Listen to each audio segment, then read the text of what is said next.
Hey everyone, welcome to another week of Mock the Mock. I'm Trevor Sikkema, and in this show, we have a special treat. We are taking a look at the latest TDN mock draft from my co-host over at Locked On NFL Draft, Benjamin Solak. I love reading Ben's mock because he always throws a handful of curveballs in there, some that you'll absolutely love, other ones that I'm going to have to take a friendly jab at. We're going to start there with the Carolina Panthers. And Ben had them moving outside the top 10, normally picking at number 8, now picking at number 20.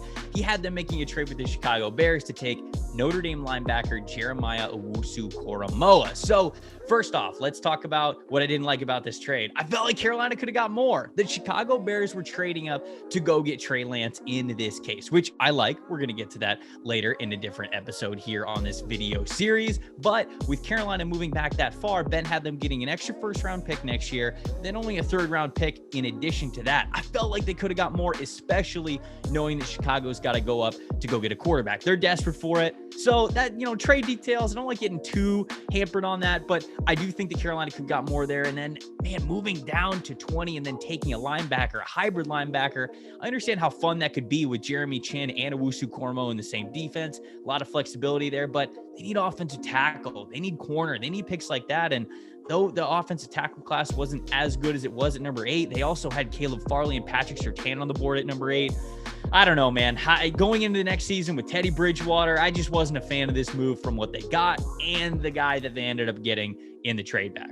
For this next one, we're not going too far. Only one pick down from where Carolina was picking at number 20, where the Indianapolis Colts are at number 21. Ben had them selecting LSU wide receiver Terrace Marshall Jr., who is a good prospect. If you want somebody to really be able to stretch the field for you, Marshall can do that in a variety of different spots. On the line of scrimmage, on the outside, from the slot. He's good at all that. And certainly the Indianapolis Colts could use him if he was on their team. But is this the right pick? I feel like the Indianapolis Colts are kind of in the same boat that Carolina was, where they need offensive line. They need offensive line badly. They also need some cornerback help. I like the fit of Marshall being in Indianapolis. I think he can do a lot for that offense. Just not sure the value is here for it. I think a better pick could have been made, especially with Costanzo not coming back at that left tackle spot.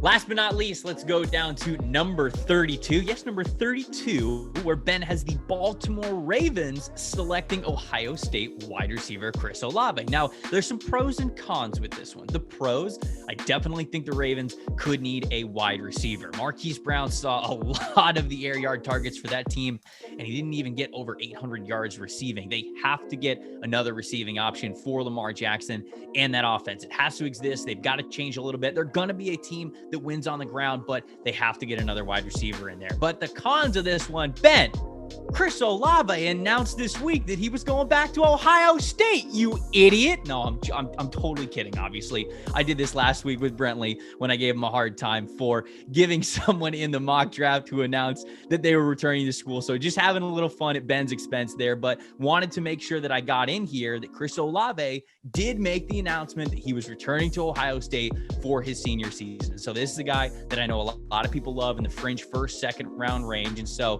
at the expense of Ben, wanted to have a little bit of fun while also bringing to everyone's attention that Olave now returning to Ohio State for one more year. That's all for this week. I wasn't too hard on Ben, right? I hope it wasn't too hard on Ben. He does some awesome work, obviously, on our podcast at TDN. This is a fantastic mock. I love reading all his stuff. Hopefully you guys do too. Now it's time to give him some praise. Later this week, I'm going to be revealing my favorite fits from his mock draft right here on TDN's YouTube channel.